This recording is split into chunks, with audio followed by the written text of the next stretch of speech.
Hello, welcome to the Evident webinar on Videoscope technology. Today's webinar is going to be talking about inspection with long videoscopes. We're going to talk about technologies and best practices. So first, also let me introduce myself today. So I'm Bayard Morales. I'm going to be the speaker. I'm running this webinar today with you, and I'm the product marketing manager for remote visual inspection products in Evident, and I am responsible for this in the European, Middle East, and Africa regions. So let's get started actually with what we speak today. These are the topics, don't need to read them. Let's dive in directly into the content. So the first thing is to make sure that everybody understands what we are talking about. We are going to talk about borescope inspection. Right? A general term for the borescopes is industrial endoscope. And just to remember, exactly to remind ourselves what is this equipment, the industrial endoscope is equipment to be able to visualize, to see things inside of machinery, industrial equipment. And we can roughly classify them between three types of different borescopes. So you have the videoscopes, fiberscopes, and rigid borescopes. The main difference between them from the point of view of is the probe. So if you think about the rigid borescopes that you see here on the bottom, that's where the technology started. These are the simpler equipment. They're essentially just a straight probe, non-flexible, that requires straight access to what we want to see. And then you have fiberscopes and videoscopes that have flexible probes. A little bit more of detail in terms of what each type of borescope they do. If we see here on this slide, it's just a summary of the difference between the rigid borescope, a fiberscope, and a videoscope. So one of the main things that we see is probe insertion tube. That is very different if you have worked with previous rigid borescopes. You know, it's just a rigid probe, but nowadays videoscopes are completely flexible. And the main point really on all this comparison is to point out that the most flexible, the most versatile borescopes are really the videoscopes. We use the word borescope as a term that catches all. It's very common when we're speaking with the users. We call borescope inspection, not videoscope inspection, even when we are using a videoscope. But the bottom line really, it's videoscopes are more flexible, more versatile, and for most of the applications in industry, that's what we see nowadays. Bear in mind, of course, there is no one size fits all. There will be applications where a rigid borescope works very well, but here on this presentation, we're going to be speaking about videoscopes, right? So when we say borescope inspection, we are saying videoscope inspection. Just to review as well, just to make sure that everyone is familiar with the terms that we're going to use on this presentation. I'm not going to cover into details. Probably most of you guys already know. But I'm going to be talking about base unit or scope unit, insertion tube, articulation section, and so on and so forth, and also optical tips. So this slide here gives you a quick overview of what is the name of each part of the videoscope. Okay, so that is pretty much the review on the technology. Now, as I said in the beginning, this presentation, this webinar is about long videoscopes. So what do we consider as a long videoscope? If we think about, here is the diameter of the probe, the diameter of the insertion tube, and here's the length. Let's take a look of what type of equipment we have available. So in very small probes, very small diameter and small lengths, you have fiberscopes. That's like for very small cavities. And then you have small diameter videoscopes, which are already the one-in-all solution. And then you have what I call general purpose videoscopes. Right? These videoscopes are equipments that are very versatile. You can do many types of inspections with them. And some of them we already have some longer probes. Right? You might already see versions of these general video scopes, general purpose video scopes with the long probes. And the long scopes we consider here up to 30 meters. So our definition, when we are saying here a long scope, we are going to consider anything, any video scope that has a probe that is longer than 5 meters or longer.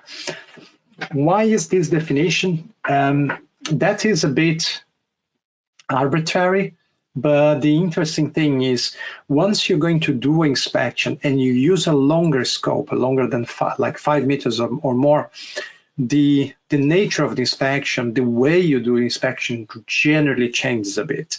And that's mainly because of mechanical reasons. So anything that we're talking on this presentation, we're mainly talking about long video scopes. So in terms of what we do, we do for the long video scopes, as I say, you're going to find already some of these general purpose video scopes that they have long versions. So for instance, here on the corner, on the left corner, you see the iPlex G-Lite. There is a version of this handheld video scope that has a probe of 10 meters. Then you have the iPlex GX GT, that they have 7.5 and 10 meters on the longer versions. You have the iPlex NX, which is available in 5 and 7.5 meters. And you have also the iPlex GR, which is our long scope. And this one comes in versions of 20 to 30 meters. So that is a summary of the product range. Of course, you have different optical tips, you have different accessories, but that is the current range of long scopes that we have for evidence. So now thinking a little bit of application of long scopes. Of course, the most important type of application you have is going to be inspection of pipes. Here on this picture is just showing like you could have any sort of pipes, any length of pipes, any positioning, and so on and so forth. This will show in every industry. So anywhere that you have runs of pipes, if the access is restricted, you might be able to use a long scope. Here another example, I think this is a picture from the food industry, where you have, well, it's just a simple pipe, but it happens to have a U-bend, so that's an interesting one to go through with a video scope. It might be quite challenging. As you see, for instance, this one you have to access, you have an elbow in and then after that you have a U-bend, so that's quite an interesting course to go. And there is another very common type of inspection done with long scopes, which is heat exchangers. Because the heat exchangers, essentially, they are bundles of tubes, long tubes, right? And often the access to these tubes is limited, as for instance, we can see here on this image here. So then the inspector would use a video scope going through here and inspect the inside of each of these tubes that we have there. So these are just some common examples, but we already seen, for instance, people doing inspections of steam turbines, other large structures. So the uses of long scopes can be quite varied. But I would say between pipe work and heat exchanger, probably you have most of the applications. And in terms of which sectors we see using long scopes, it's really quite broad range. A lot of this application for its long scopes will be within the oil and gas industry. Of course, there are lots of pipes there. Petrochemical will be also very common. But there are some other cases that we've seen that are quite interesting as well. For instance, the pharmaceutical industry, we already saw lots of application of that. They have lots of pipe. Integrity of the pipes and cleanliness is vital in that industry. That is the same case for food and beverage, for instance. On the power plants also, not as much as doing, for instance, the inside of the turbines, but maybe the auxiliary, the secondary system, like the cooling system, and also even on the defense. So you might have applications of long scopes, for instance, in ships or submarines. So again, quite broad application. Of course, you don't see here very much application on automotive, and you see limited application on aviation, but really it could happen there as well. So why do we consider this this type of inspection is special? And the reason is because it's the challenge of inspecting with the long video scopes are different. So essentially, it's the longer the inspection paths that you have to go with your probe, you have more area of contact between the walls of the area inspected and the probe. And that increases the amount of effort, the effort that you do to push the video scope in. Right, so that is the, the first thing. And when you have more friction between the walls and the probe, you have increased wear on the video scope. So mechanically, it's more demanding for the video scope to do this type of inspection.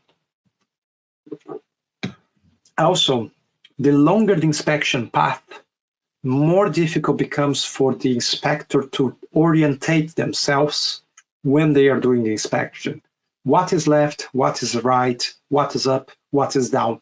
That is difficult once you start to do the inspection and you're, let's say, 10 meters down the pipe. Is very difficult to know what it is. So that is another of the challenges of the inspection with long borescopes. So having in mind these three main difficulties, these three main challenges on the inspections, the long scopes, they need to be flexible enough to go through several bends, because a video scope, one of the main characteristics of the insertion tube, the probes, will be its flexibility and ability to withstand this. So it has to be very flexible. The articulation, as you think that you might go to several bends, the articulation has to work even after going to several bends. And it has to also to be very durable. So a video scope like that goes to 10, 20, 30 meters will suffer a lot of wear because of, will suffer a lot of friction on the insertion tube. So that has to be very durable. And also, the video scope has to have some sort of mechanism to help the inspector to understand where the probe is actually on the pipe work. So these are having in mind these main challenges and the characteristics which are desirable. Let's take a look what we would do or how we suggest to go to tackle some of these challenges. So the first thing that we'll see is how to navigate the probe. And of course, if you're doing an inspection, let's say you're inserting the probe on the inspection area on your pipe work, of course you can push it. So you're going deeper on the area, you can pull it back, and you can rotate the probe or articulate in bending section. So these are the four basic maneuvers that one person can do. However, when you're doing inspection and you're going through a long run of pipes, a long length of pipes, the friction on the probe starts to become very high. And the more you go inside the inspection area, more difficult it is to push the borescope. So one of the first things that we always suggest, if you're doing inspection on this type of situation, please wear gloves. Right, essentially is you're going to have to push the probe very, very strongly. Like you have to make the effort. So it can cause injuries to your hands if you were trying to push without any gloves. So that is a bit of an obvious one, but that is the main thing. The more you are inside the run of pipe, more friction, more effort it will be required. The other thing that we suggest is inspection that you're doing on a long long pipe work might take quite some time, especially if you're taking a look in details of welds or looking for corrosion and so on. So we suggest that when you're doing this type of inspection, try to use accessories that help to hold the probe in place. So for instance, we mentioned, here you see on the screen, for instance, a rigid sleeve, and here you have also a probe gripper.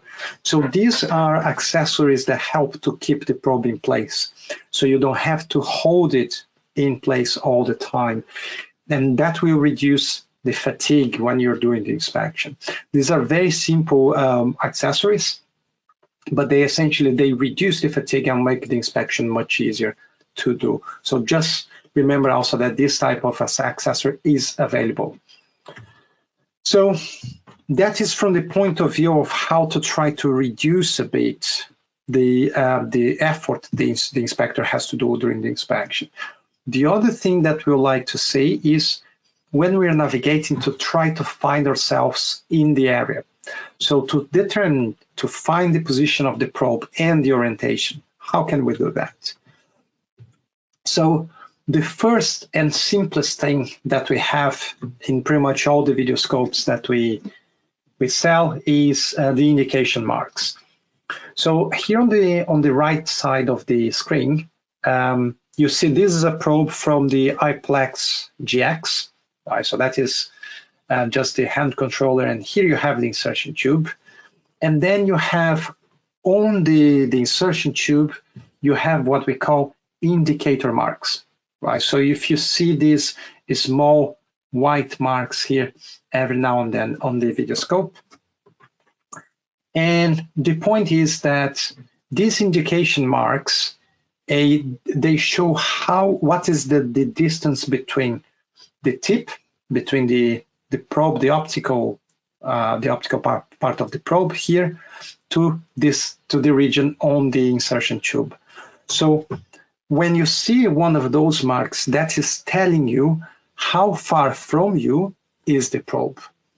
So what you're going to find is for each meter of the probe, there will be an indicator band.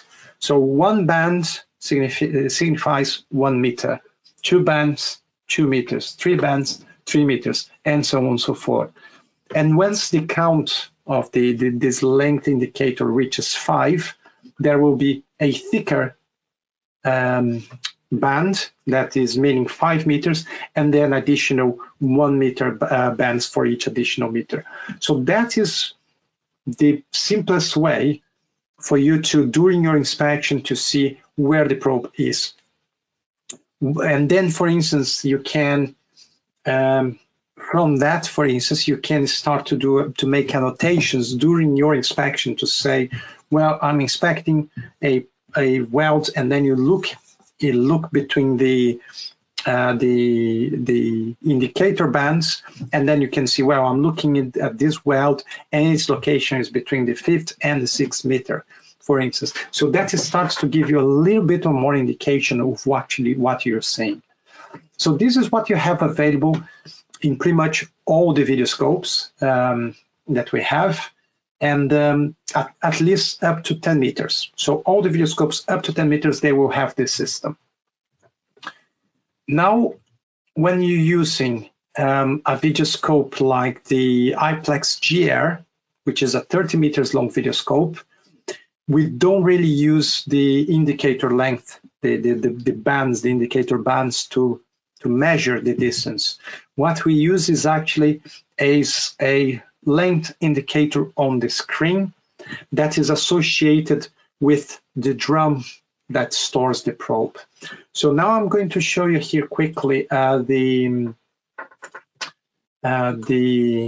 video here, right, that I'm going to explain how this works. So let me just press play here, and I'm going to stop here. So what you're seeing here, this image here, it was just captured directly from the video scope. And I'd like to bring your attention to what is on the left side. So this inspection here, this pipe that we see here is if I'm not mistaken, is a 21 millimeters pipe, right? That's being inspected. And what you see here, I'm going to play a little bit for a little bit more. What you see here on the side, the left side, you see this S, and then you see here a number in meters. And this is the length indicator. And essentially, as I push the probe inside, as I'm pushing the probe inside my pipe, that number is counting how deep I am inside the system. So that is a simple way to very quickly, well, actually you have on the screen the precise position that your probe is. So instead of actually having to look on the probe and seeing the indicator marks, you can just quickly see on the screen what's happening. And you see, like, as I feed the probe, that number there will increase. Here I'm just actually rotating the probe. I stopped feeding the probe, but you see here more clearly, as I feed the probe, that number increases. The second thing that is important to see, and that is what I end up doing here on the end, is I stop inserting the probe and I start actually to rotate the probe. And then the feature that we're looking is not the length of insertion, but is actually the direction. So on the iPlex GR, there is on the tip of the probe, on the end of the probe, there is a gravity indicator. As you can see here on the left corner, that essentially will tell me what is up and what is down.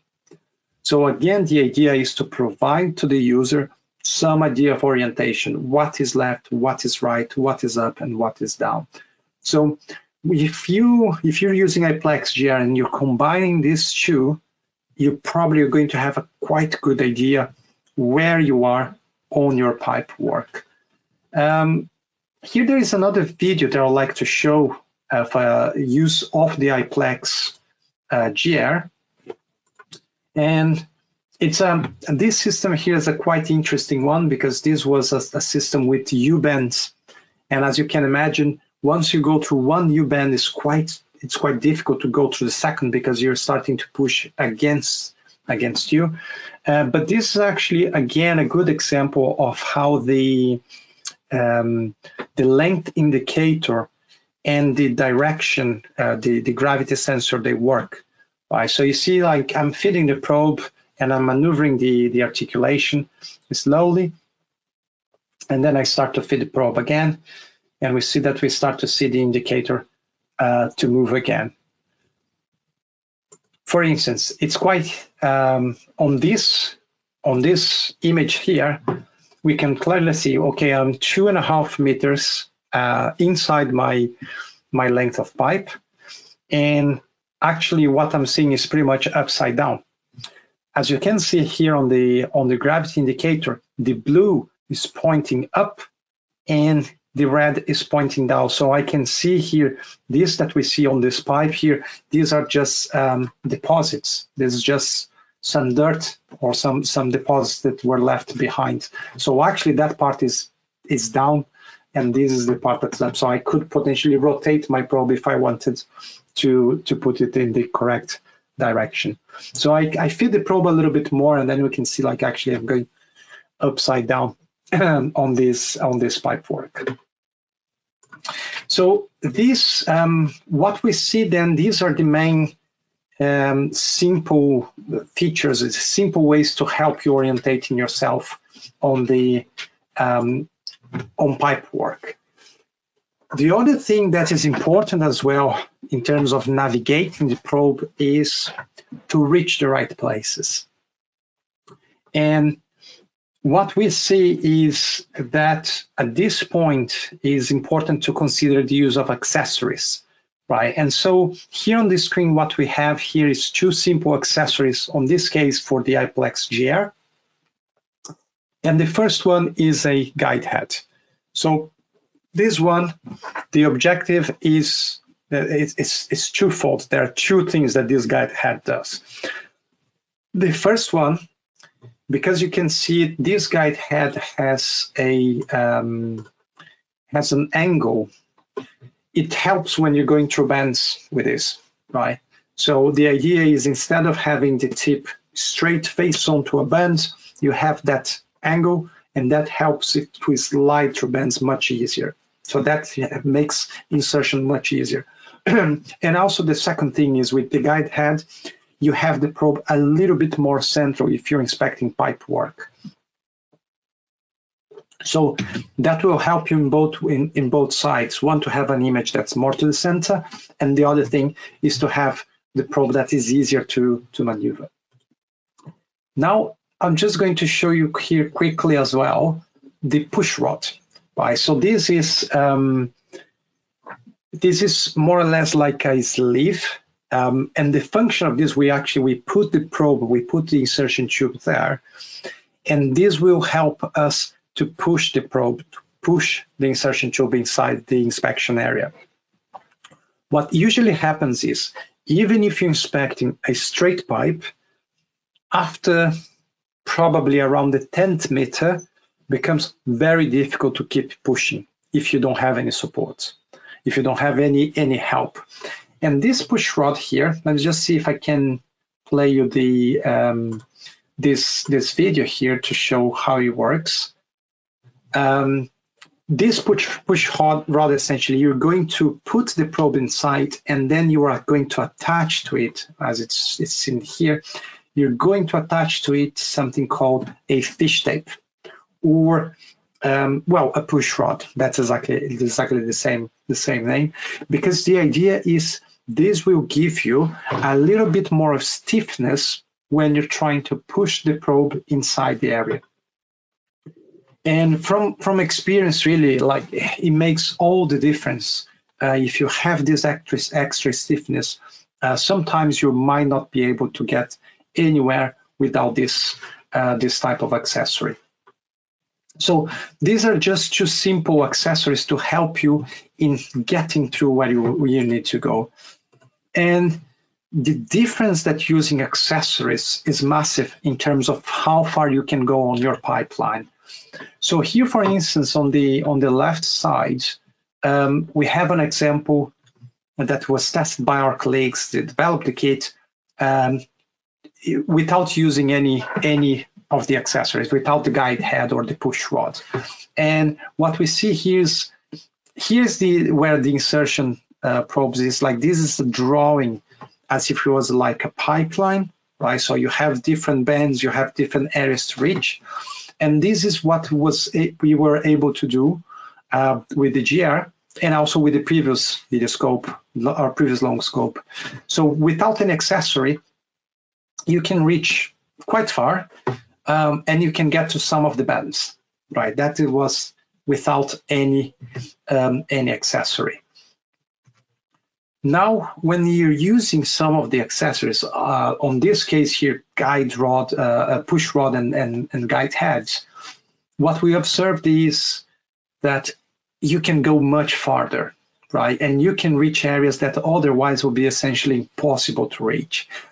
So on this case, the user would be inserting the probe from here, and with the accessories, you would be able to go on a straight pipe all the way through the 30 meters, or to be able to pretty much access any of these regions here coming from here, or even going against gravity on this case here.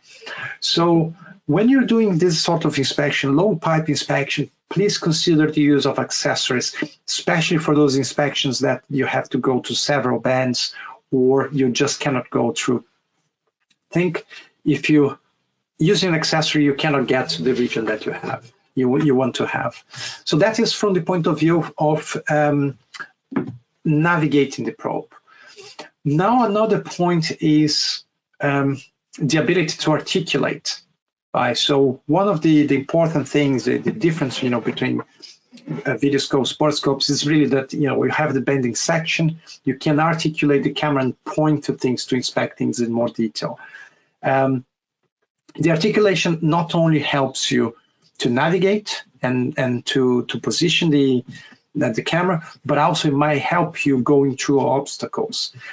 What happened is that in most of the video scopes, the bending section is completely mechanical. So most of the times, the way the head is articulated is actually with wires that go from the bending section up to the controller, and these are mechanical, like pulleys, more or less like just pulleys that are pulled to one side or the other. And that's how most of the videoscopes they work. Now, what happens is with the mechanical articulation, the longer the videoscope, the probe is, the slower the articulation works. And in particular, if you have the articulation, if you have the probe going through several bends, it will go very slowly or will articulate very little. So one of the solutions that is possible for this case is the use of a pneumatic, air-activated articulation. So this, for instance, is the case of the iPlex GR again, because what we realize on the development of this product is there is no way that an articulation will be effective for a scope long as 30 meters. So the way this works instead is, instead of having cables that go all the way back to the controller, in fact, the cables, they come up to just below the bending section. So this is bending section here, and this is just behind the bending section. So what you really have there are actuators that are expanded by high air pressure. So we have a compressor on the GR doing this work, and when these actuators expand or flatten, they will pull the wires on the right direction. So the big advantage of this is that this allows you to have the full articulation at any length of insertion. And this is something, again, that makes very much difference if you really need to go through pipe work and do a detail inspection. Sometimes you really need to go close to a weld or something, and if you cannot articulate, your inspection might just not be enough for a decision to be taken. So that is an important thing. The other thing is on the iPlex GR, you can have the full articulation as when you have just the first meter, when you're already just 1 meter in. You don't need to pull the probe completely to have the full range of articulation. So that is another thing that these pneumatic systems will help you to have. So what we discussed so far was mainly focused on the mechanical aspects of the longs videoscopes. So now let's take a look a little bit about image quality. Generally speaking, the objective of a remote visual inspection is to get good images that will enable people to take a decision about the condition of an asset, right? So you want to have good definition, good color contrast, and so on and so forth. And the idea is that high quality images will lead you to a higher probability of detection of defects. That's called POD, probability of detection. And bear in mind that the quality of the equipment is one of the factors, right? Of course, these equipments are being used by people, so the inspector, the skill of the inspector is also very important. So from the point of view of the equipment, from the point of view of image quality, we generally consider three main factors that will define how good the image is. Right? So the optical system quality, system of lenses that actually form the image, the light intensity, or the light, the light intensity, let's put it this way, and the imaging sensor quality. On this webinar today, we are going to cover one point, is particularly the optical system quality. Right? So that is the main thing that we're going to speak here. And in particular, we are going to talk about lens selection. This topic here is not only for long scopes. This topic here could be about any type of scope, short, long, doesn't matter. But the main point here is that the importance of this on the long scale on long scope inspection. So what we're talking about here is the optical tip adapter, the lens of the video scope.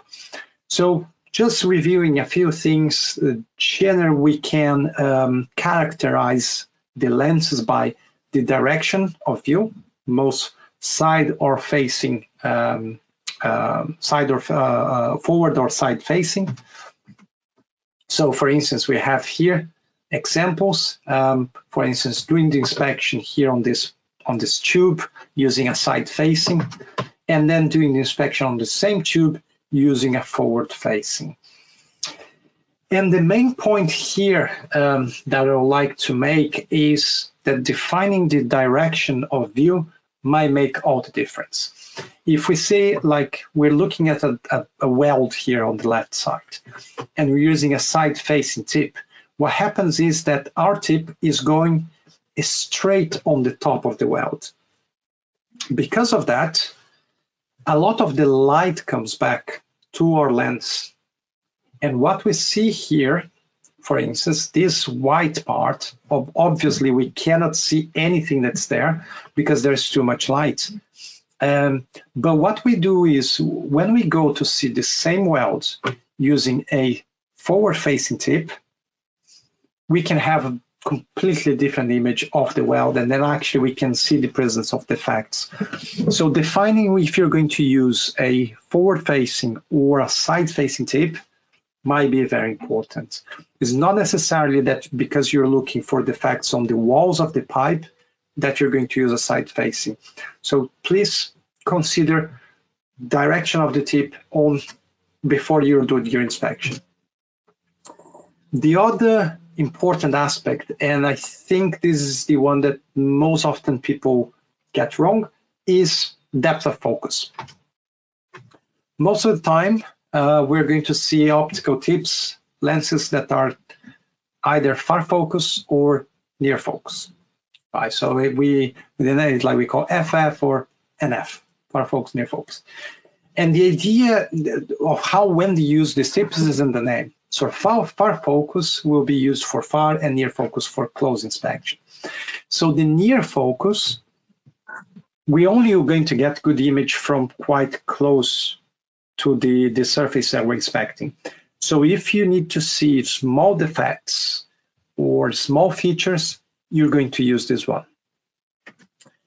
One important thing as well is the image on the near focus tip will always be a little bit darker than the far focus. And that is by design because this lens is supposed to be used very close from the surface.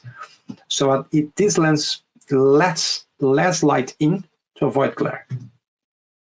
The far focus tips, on the contrary, they are generally more versatile and you can use them from a distance. So you're generally going to see brighter images as well, because if you're using the lens, a far focus lens, in theory, you're going to be using from far. So necessarily you are going to allow more light on the sensor. And finally, one thing that many people forget is that there are lenses specifically to be used if you're inspecting from very far. And a common case would be, for instance, if you have to go through a lot of pipe, and then at the end of this pipe, you have a wide reactor that you need to take a look on the walls. There are lenses that we call telescopic lenses that they will have a lot of magnification that they can help on these cases. But I'd like to show you now here a video that exemplifies the difference between a near focus lens and a far focus lens in exactly the same conditions. So what you're going to see is it's the same pipe that we saw before, And on the upper part of this video, you have the near focus lens. And on the bottom, you have the far focus lens, right? It's exactly the same video scope, the same settings. But you can already see, right, that the image will be different. As we see here on the bottom, the far focus, everything seems a little bit sharper and better defined. And the near focus seems that everything is blurry. But now what I'm going to do is I'm going to move the probe, and we're going to see that this situation will invert. Oops, let me just go back here to my video.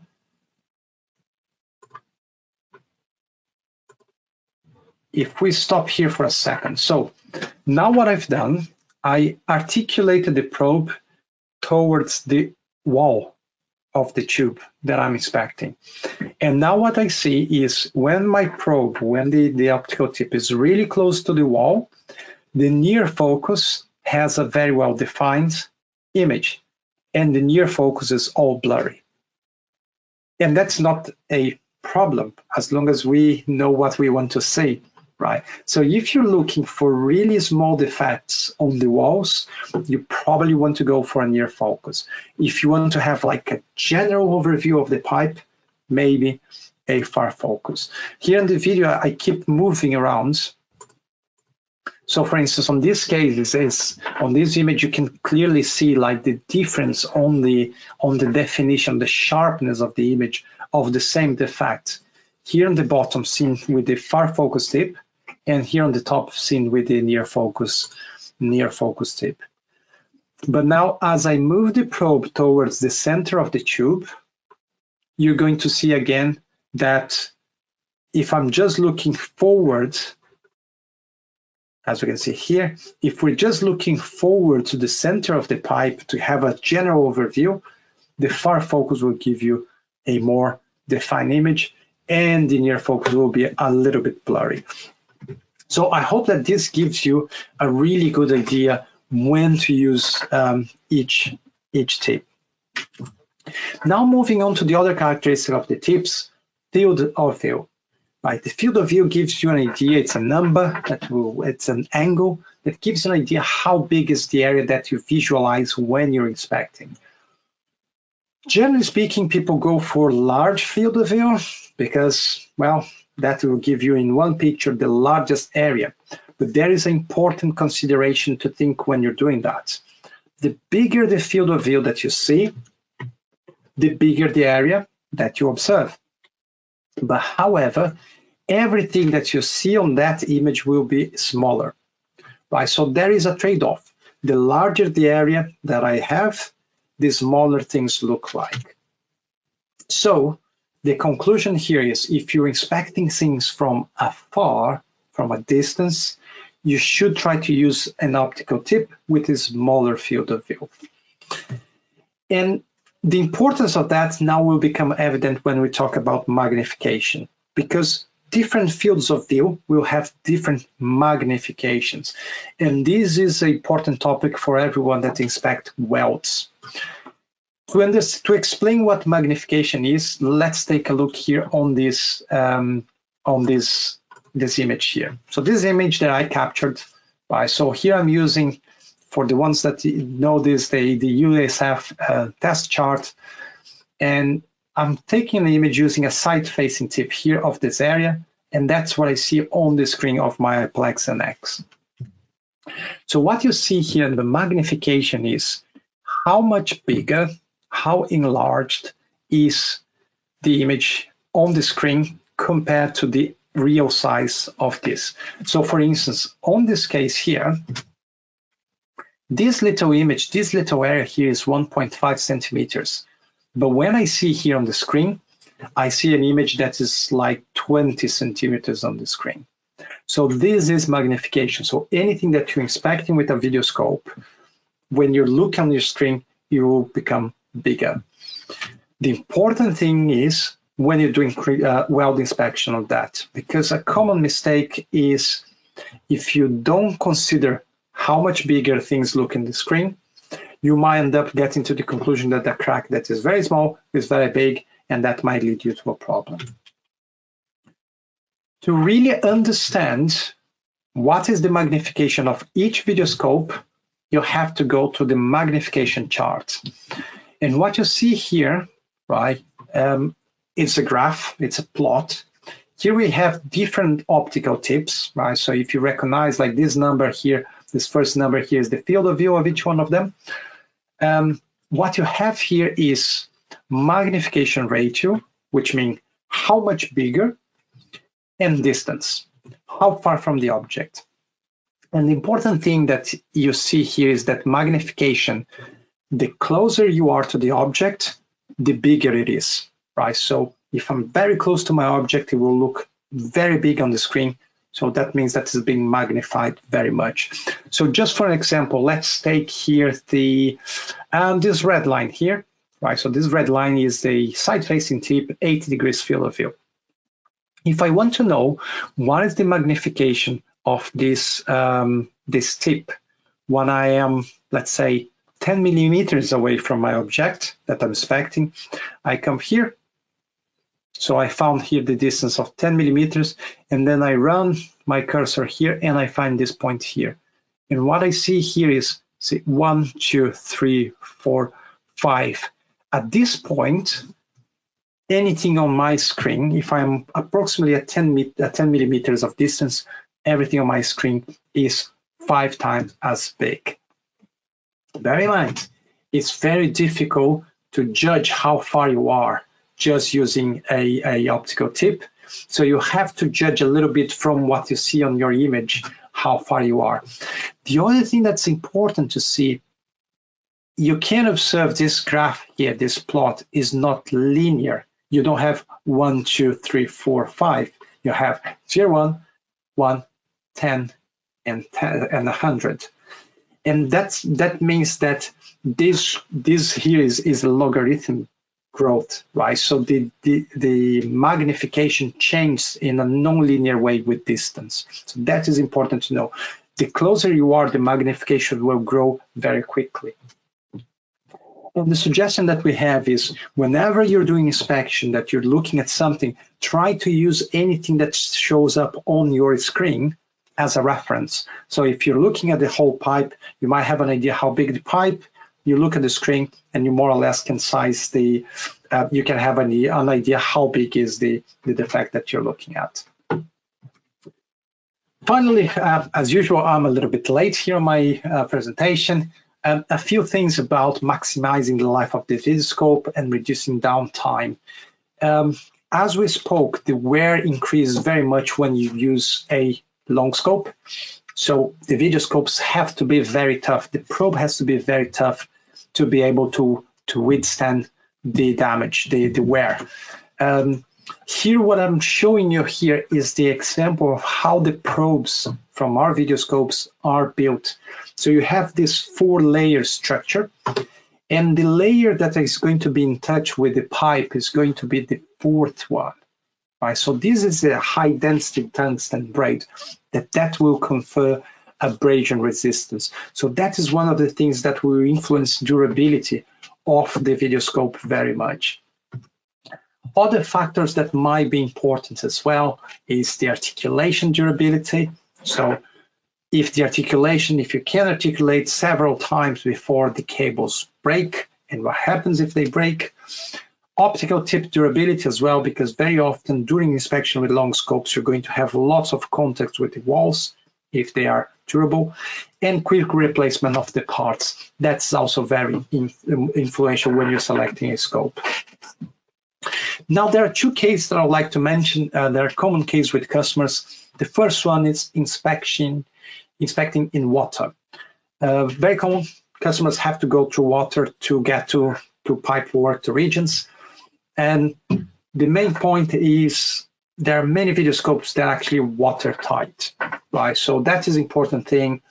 Check if your videoscope is watertight and if you can use underwater.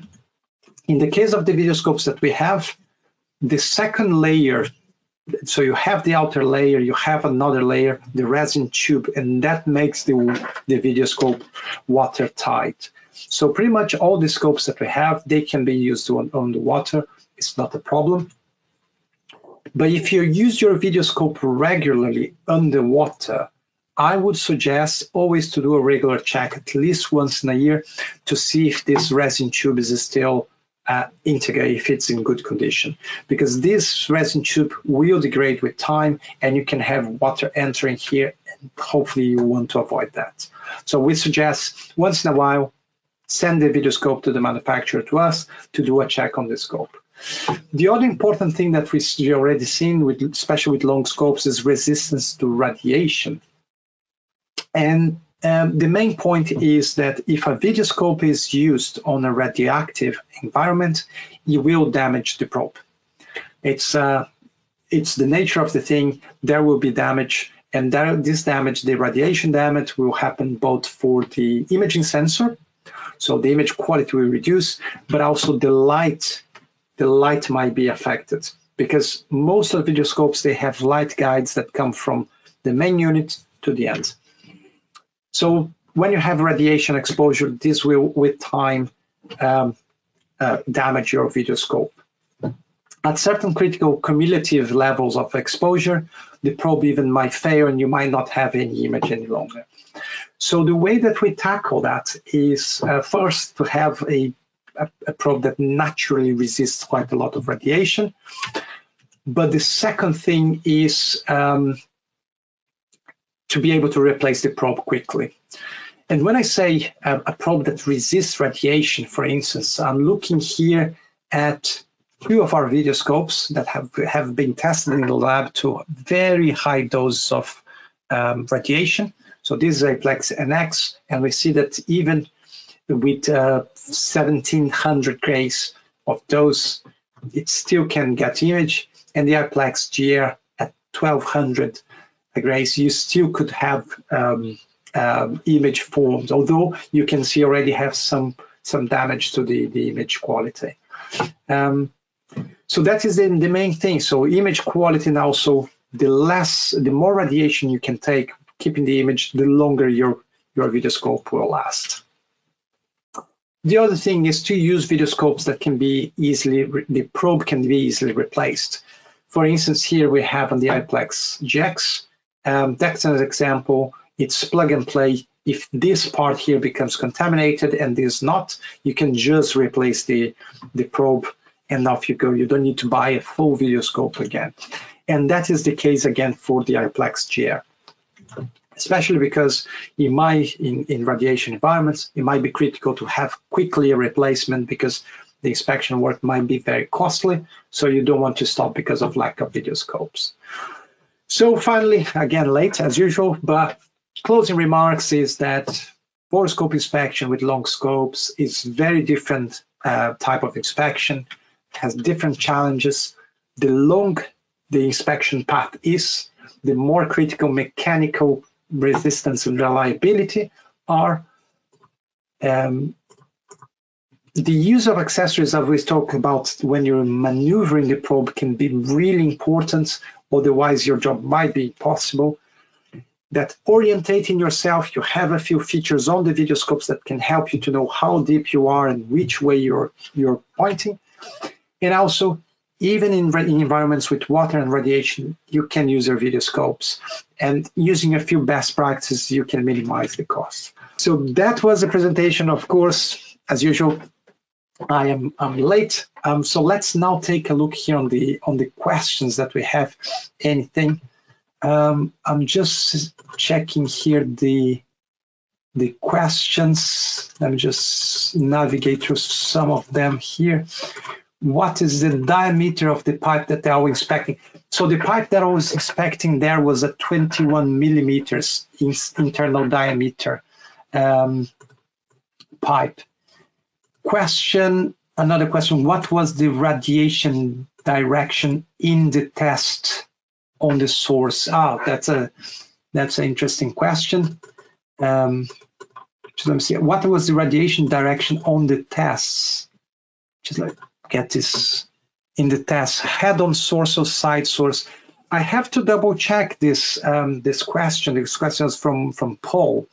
I have to double check because as we can see here on the results, there is the graduation was done. I have to see, because we have the documents explaining the protocol. So what I'm going to do, Paul, I'm going to get this information and then I'll come back to you.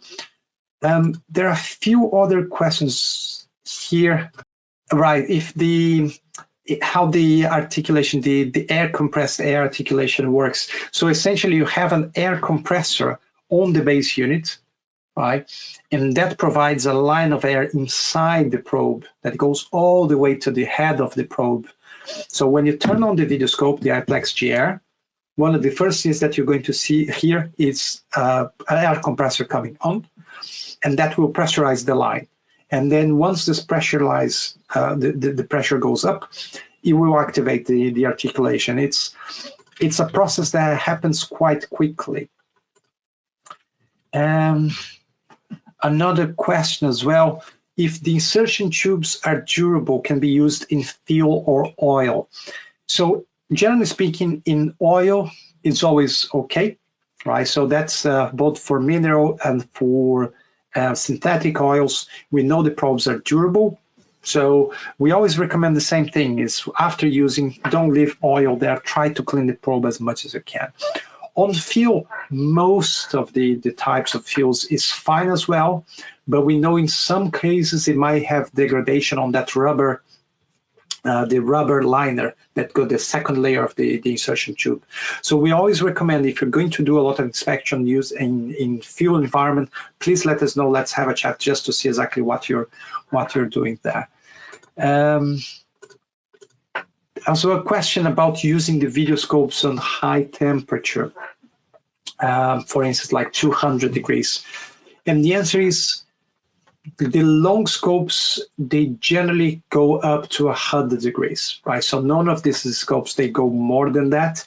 For the shorter scopes, there are some accessories like a guide tube that can be coupled with the air compressor to blow air, and then you'll be able to use the video scope in higher temperature.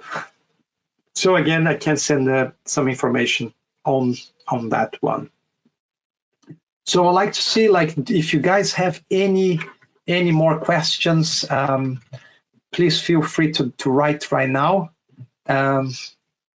If I'll just give a bit of a counter here, let's see if any further questions. So otherwise, we'll close the session. And there are no more questions, but I really would like to thank you, everyone that came, attended this webinar. So yes, that is the session. So I'll say, if you have any further questions on the long scopes, or really generally any of our video scopes, my email is here on the screen. Please write me a note. Please feel free to send me any questions, suggestions, or feedback. So with that, I'd like to say thank you very much and see you soon.